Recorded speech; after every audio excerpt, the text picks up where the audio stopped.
Welcome to the JMC Network Newscast. I'm Laura Benson. And I'm James Clark. The third annual Zumbathon danced its way back to campus Saturday with a Hawaiian theme. Students with the best Hawaiian costumes were eligible to win prizes. Zumba instructors included Ruthie Swedland, Audrey Smith, and Tiffany Weatherford. All three provided high-energy dance exercises that kept the participants moving. It was originally planned for November, but weather forced it to be rescheduled to last Saturday. The event was hosted by the Student Academy of Nutrition and Dietetics. The money raised from this event will go toward the cost of National Convention. I bet they're pretty excited for next year. I can imagine. It sounds fun. Yeah.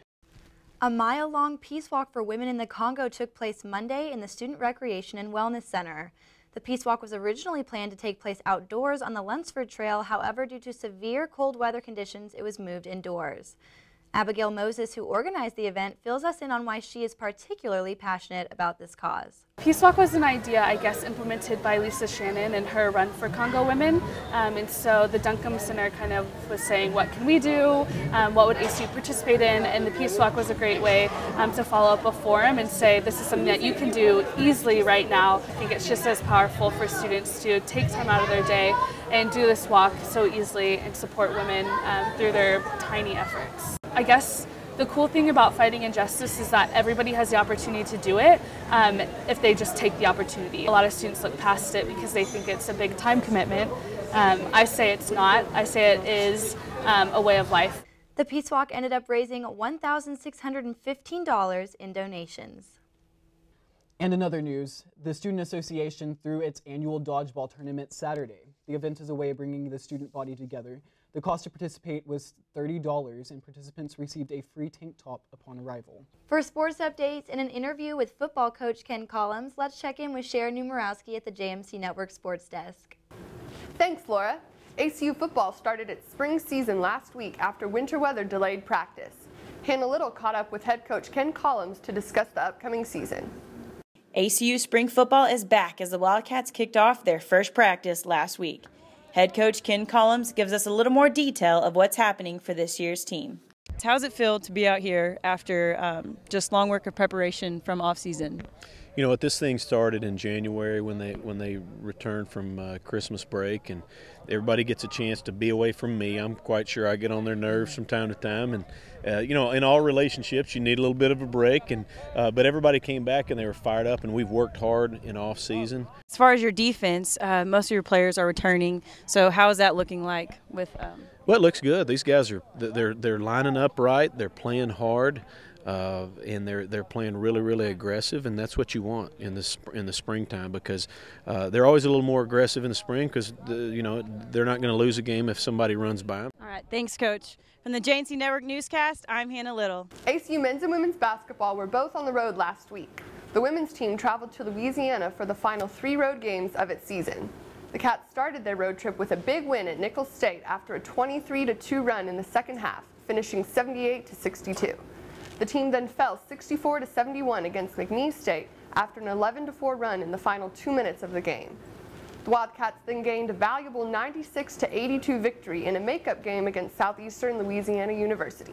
This road trip leaves the team 17-12 overall.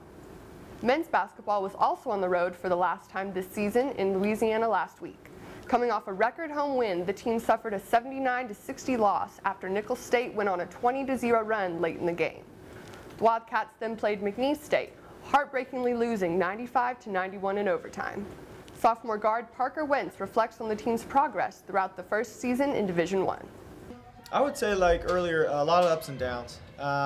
You know, you play teams like Maryland and Iowa, and you see the big stage, and then you play other teams. It's just it's taught me to come and bring it every game, no matter who you're playing, what jersey they're wearing. Both ACU basketball teams will close out their seasons this Saturday in Moody Coliseum against Incarnate Word. For JMC Network Sports, I'm Shara Numerowski. Thanks, Shara. The ACU International Food Fest was held this past Saturday in the Hunter Welcome Center.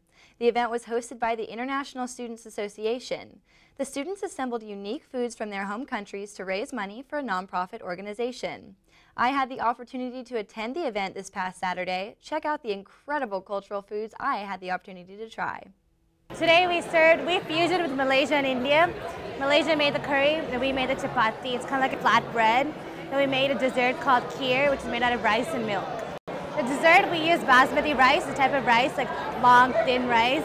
And we put it, I kind of roasted it in butter first, and then I put it in a big pot, poured milk in it, let it boil, so the rice kind of fattens up. And then we added sugar, so it'll be a sweet dessert.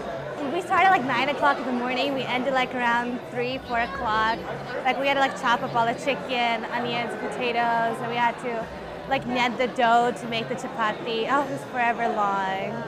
I think it's awesome because you can come to the Hunter Welcome Center, but you can instantly be transported from country to country, you know, just walking around. So it's awesome to get to know where some of our students come from and what they feel passionate about. Mexico came in clutch with the flautas or the tacos or whatever they had. It was good. If you're not here this year, you need to be here next year. So International Food Festival, awesome.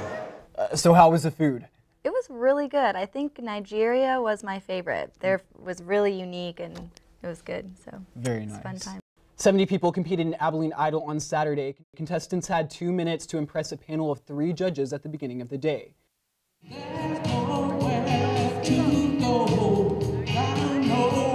The final 15 were selected to perform at the historic Paramount Theater later that evening. That sounds like a lot of fun. You know, I almost auditioned for Abilene Idol myself. You should have. He is a good singer. Oh. I've heard him. He sings sometimes between takes, so you should have.